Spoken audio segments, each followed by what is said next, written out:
Hello, everyone. My name is Jason. Welcome to the podcast. How much money do you need to earn to be considered a top earner in America?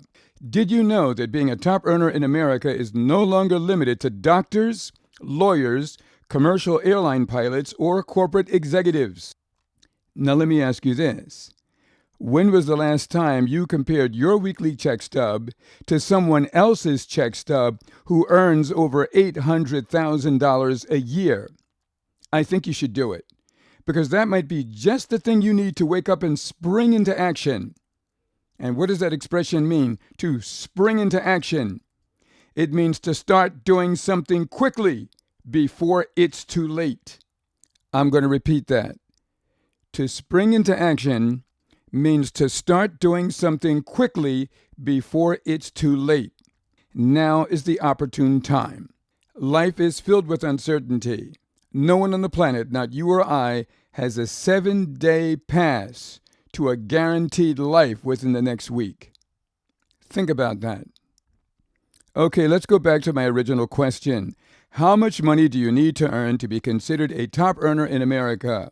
If you would like to know what an American household needs to earn to be considered among the top earners nationwide, then please pay attention, because I'm going to bring you the facts. Now, according to the report, it comes as no surprise that the United States and China saw the biggest gains in household wealth, followed by Canada, India, and Australia. So while the rich are getting richer, the poor are getting poorer. Where are you in all of this? What kind of earning power should you have to be considered a top earner in America? In other words, how much do you need to earn annually to be among the top earners in America, according to Forbes Advisor? Keep in mind that all 50 states are listed in the report, but today I'm going to give you the top 7, including Washington, D.C. Keep that question in mind as I read this report to you. How much do you need to earn to be considered a top earner in the United States?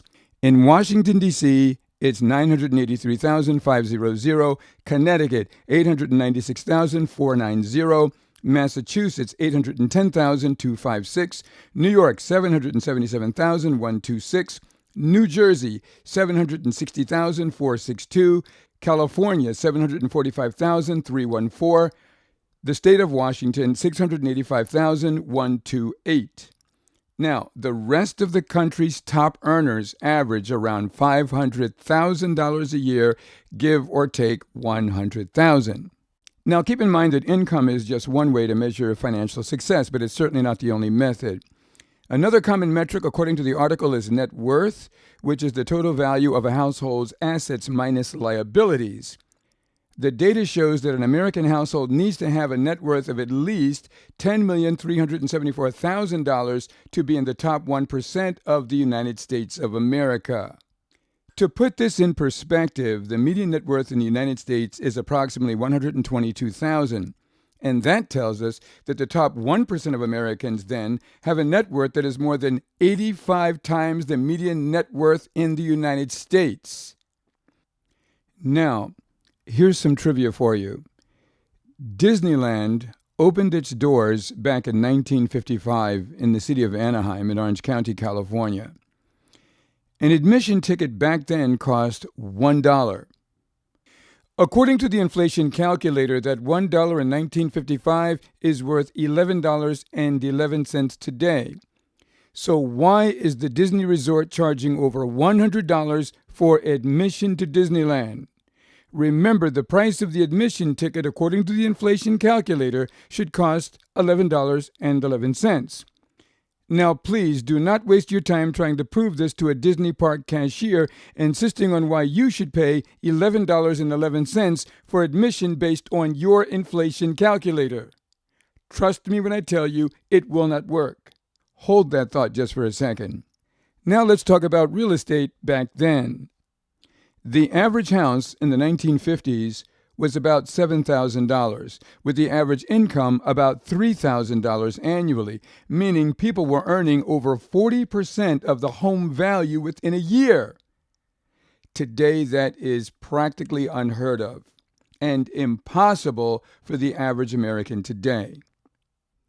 My point is this: How did today's prices outrace the inflation calculator by more than 10 times over the price of the inflation calculator? Can you imagine what the cost of living would be like in just a few years from now? Now, I know there has been a wage increase in terms of minimum wage, but despite the stronger wage growth in America, the majority of workers, the labor force, are now realizing that their wages are falling further and further behind inflation. This is causing more and more Americans to live paycheck to paycheck with the help of approved credit. Without credit, most Americans would be driving the ugliest broken-down, raggedy-ass cars you have ever seen. Home ownership, world travel, and luxury would be out of the question. Does that sound like the American dream to you? Is that what you signed up for? So what do? So you have an option as we go into a new year. You can complain about it, or you can spring into action.